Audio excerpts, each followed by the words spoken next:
Hello and good morning, Brian. How are you doing today?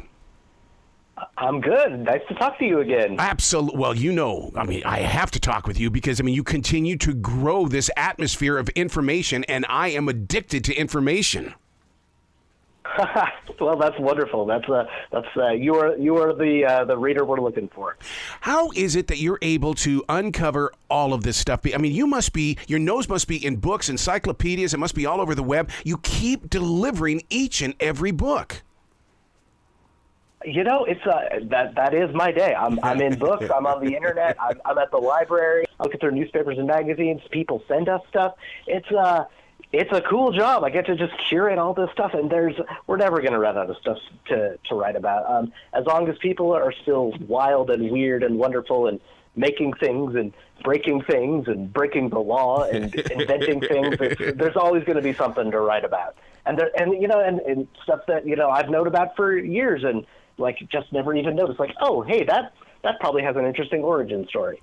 In a very creative way, don't you find yourself saying, wow, I'm getting this information because I'm open to receive this information? It's almost like you're a portal. I do feel like that. Yeah, that's very, it does feel like that. Yeah, where I leave myself open to it because the ideas come I just kind of absorb information throughout my day. That'd be a good article. I'll notice something or I'll hear something or I'll see something on TV and I'll just write it down and file it away. I do feel like a portal. That's a very good way of putting it. Yeah. And this time around, there are games. Is it a truck name or is it a person's name? See how you envision we who are reading this book. I like to mix it up. Sometimes you need a short read, sometimes you need a long read, yeah. and sometimes you don't want to read a wall of text. You just want to, do something silly, try to guess whether the name belongs to an American Gladiator or a monster truck.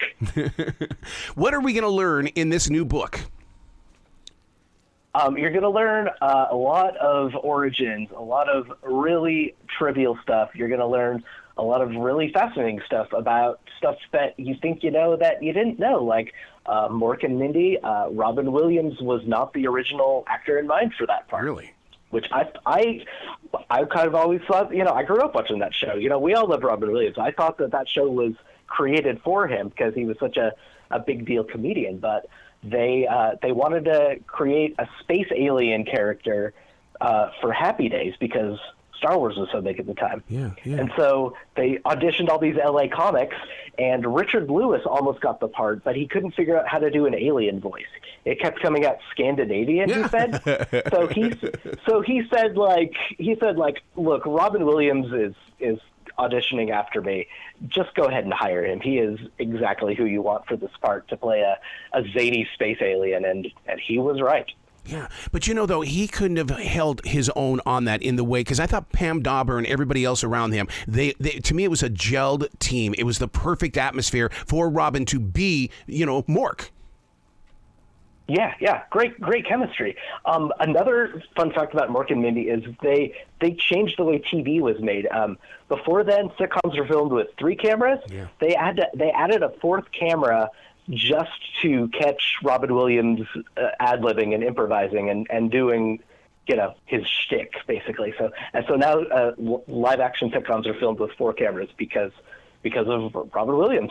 See, that's the reason why I love your books, Uncle John's Bathroom Reader. And the reason why is because you take something like Mork and Mindy, which is still on TV, because I watch it on WeTV, and they're able to give us these old shows. You take subjects that it's still in our lives today. Yeah, as our world fills out, more and more things come out. There's these things that are still around, just in the consciousness that we still don't know the full story of, and yeah. I think that's so cool. Goldfish crackers. I learned how goldfish crackers came about because a Nazi code breaker after World War II made this machine to make goldfish crackers because his wife was a Pisces. He's like, I'll make these mini crackers and I'll make fish shaped. Well, because my wife's star symbol is a fish, of course. It's just there's nothing mundane in the world. Everything has a story. Everything has layers to it. Don't you think that everything that you put into these pages, it really is just another way of communicating? And as you uncover it, it's like, oh my God, this has a connection to communications. Absolutely, it's kind of sacred, honestly. Like the more we learn, about each other. We connect with each other.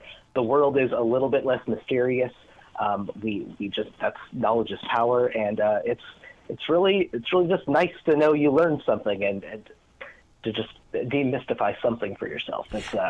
And that's something we get to share with people. You're going to think this is really weird, Brian, but I've got the books and I put them in the bathrooms at the Essential Job, and I have a pin connected to it, and I ask people to sign the book after they've paged through the book, because I want to know how far they got into it. To me, that's part of I always see it as an invitation from you to do that.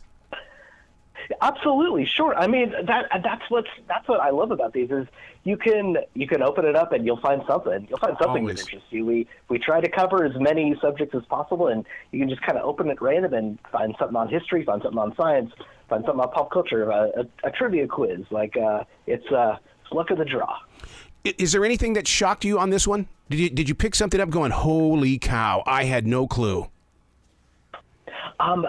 Just kind of like putting everything in perspective. I did a page on, I figured out how many sheets worth of toilet paper thick everything is. Like the Washington Monument is like 900,000 sheets of toilet paper tall. Like it just kind of putting it in that perspective just makes you realize, oh, that thing is both much taller than I thought it was, but also like oddly relatable, because like, oh, it's just that's a thing you have at your house. Where can people go to find out more about you and really dig into what you're delivering? Oh, we're at portablepress.com, and a lot of stuff on there. A lot of our older books you can get on there. We do a blog where we update that a lot about holidays and just kind of extra bonus bathroom reader content.